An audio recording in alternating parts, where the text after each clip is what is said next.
Assalamualaikum warahmatullahi wabarakatuh. Langsung saja saya di sini dari kelompok 6 dengan saya sendiri Rizali Nur Afifah dan teman saya Umi Lailatul Hasanah akan menjelaskan tentang seleksi sumber daya manusia. Langsung ke pembahasan yang pertama, yaitu pengertian dan tujuan seleksi sumber daya manusia. Seleksi adalah bagian dari materi operasional manajemen sumber daya manusia, yaitu suatu pengadaan, sedangkan pengadaannya itu sendiri adalah yang terdiri dari perencanaan, perekrutan, seleksi, penempatan, dan produksi. Seleksi juga bisa dikatakan suatu usaha awal yang dilakukan oleh perusahaan untuk memperoleh seorang karyawan yang telah memenuhi suatu kualifikasi serta kompeten yang akan menjabat serta mengerjakan semua pekerjaan yang ada pada perusahaan. Menurut Nati Semito, tujuan dilaksanakan proses dari seleksi ini adalah untuk mendapatkan orang yang tepat di tempat yang tepat. Menurut Fauzi, di dalam suatu proses seleksi di perusahaan mengharuskan untuk mendapatkan tenaga kerja yang tepat di dalam suatu posisi yang tepat pula. Tujuan seleksinya diantaranya yaitu yang pertama, menjamin suatu perusahaan menjadi karyawan yang pas dan tepat untuk suatu jabatan atau pekerjaan. Yang kedua, memastikan keuntungan dari investasi sumber daya manusia di perusahaan. Yang ketiga, mengevaluasi dalam memperkerjakan atau penempatan seorang pelamar suatu minatnya. Yang keempat, memperlakukan seorang pelamar secara adil serta meminimalkan diskriminasi. Yang terakhir, memperkecil munculnya suatu tindakan yang buruk terhadap karyawan yang seharusnya tidak diterima. Poin yang kedua ada proses seleksi sumber daya manusia. Proses seleksi merupakan suatu tahap-tahap khusus yang dilakukan untuk memutuskan seorang pelamar yang mana akan diterima. Proses ini dimulai saat pelamar kerja dan juga diakhiri dengan suatu keputusan penerimaan. Ada tahapan-tahapan proses seleksi calon tenaga kerja tersebut, yaitu yang pertama, penerimaan dari surat lamaran kerja serta pemeriksaan administrasi. Maksudnya, informasi-informasi yang mengenai seorang calon tenaga kerja, baik itu formulir maupun surat lamaran kerja yang sudah diterima oleh perusahaan, kemudian diperiksa dan akan dibandingkan dengan spesifikasi seorang pekerja yang akan dibutuhkan oleh suatu kelengkapan dan kebenaran fakta yang dimiliki, serta sesuai atau tidaknya dengan spesifikasi yang dibutuhkannya. Yang kedua ada psikotes yang akan dilakukan oleh suatu perusahaan di mana pengujian terhadap seorang pelamar atau calon dari tenaga kerja dilakukan, dan dari psikotes ini akan dilakukan secara tertulis, di mana penilaian dari psikotes akan dilakukan langsung kepada seorang individu dari pelamar atau calon dari tenaga kerja setelah adanya tahapan wawancara tersebut. Yang ketiga ada wawancara. Pada seleksi wawancara ini akan dilakukan tahapan pertanyaan yang mengarahkan suatu pembicaraan mengenai pekerjaan, tugas maupun tanggung jawab pertama, kondisi suatu pekerjaan, tipe orang yang dibutuhkan. Dilanjutkan dengan memeriksa suatu kebenaran atau fakta dari pelamar. Apakah sesuai dengan kriteria utama yang dijabarkan atau tidak dalam spesifikasi pekerja. Setelah itu, menanyakan pengalaman bekerja yang pernah dilakukannya dan membicarakan ambisi mengenai suatu keinginan dan harapan di masa yang mendatang. Yang keempat, ada pengecekan kesehatan. Pada tes kali ini dilakukan untuk mengetahui keadaan fisik pada calon pegawai baru yang akan bekerja di perusahaan tersebut, serta akan dilakukan oleh seorang dokter perusahaan atau rumah sakit yang telah ditunjuk yang setara dengan tes kesehatan standarnya. Yang kelima ada masa percobaan. Tahapan ini dilakukan setelah melakukan tes kesehatan, namun sebelum melakukan masa percobaan terlebih dahulu, yaitu dilakukan penandatanganan surat penetapan pekerja pada masa percobaan. Masa percobaan ini dilaksanakan selama 3 bulan. Yang keenam, ada penerimaan atau training dan penempatan.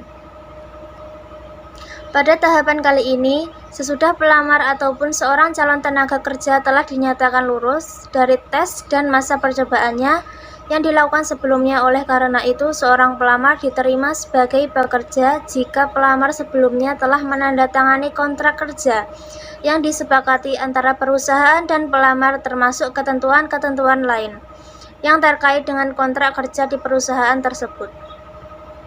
Setelah itu, kemudian melakukan pelatihan untuk karyawan baru dan pekerja tersebut kemudian ditempatkan pada posisi atau jabatan pekerjaan yang memenuhi persyaratan dari pekerja tersebut. Ketiga, ada metode seleksi sumber daya manusia. Metode seleksi sumber daya manusia yaitu yang pertama metode ilmiah, yaitu pengembangan pemilihan non-ilmiah dengan mengadakan metode ilmiah atau analisis terinci dari faktor-faktor yang dipilih untuk menempatkan karyawan di tempat yang tepat. Prosesnya dengan cara-cara berikut ini. Yang pertama, metode kerja yang jelas dan sistematis. Yang kedua, orientasi pada prestasi kerja. Yang ketiga, orientasi pada kebutuhan hasil karyawan. Yang keempat, berdasarkan analisis jabatan dan ilmu-ilmu sosial lainnya. Yang kelima, berpedoman kepada undang-undang perburuhan. Yang kedua, ada metode non-ilmiah, yaitu seleksi yang dilakukan tidak didasarkan pada kriteria, standar, ataupun spesifikasi sebuah kebutuhan yang nyata pekerjaan, namun hanya dilandaskan pada asumsi dan pengalaman saja. Seleksi kali ini tidak berpaku pada uraian suatu pekerjaan dan spesifikasi pekerjaan menurut jabatan yang mau diisi. Tahapan-tahapannya meliputi yang pertama, surat lamaran, ijazah terakhir dan transkrip nilai, surat keterangan pekerjaan dan pengalaman, referensi atau rekomendasi dari suatu pihak yang bisa dipercaya, work interview, penampilan dan keadaan fisik, keturunan dari pelamar, yang terakhir yaitu tulisan dari pelamar. Keempat, ada mekanisme pengangkatan sumber daya manusia.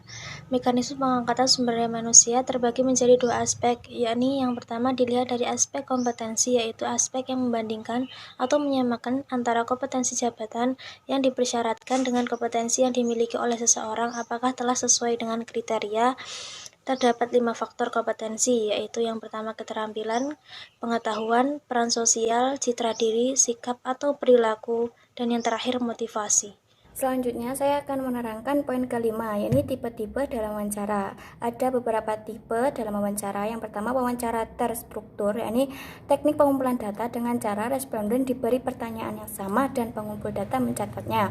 Yang kedua, wawancara semi terstruktur, yakni tujuan dari wawancara ini adalah menemukan permasalahan yang lebih terbuka, yang mana pihak yang diwawancarai dimintai pendapat atau ide-idenya.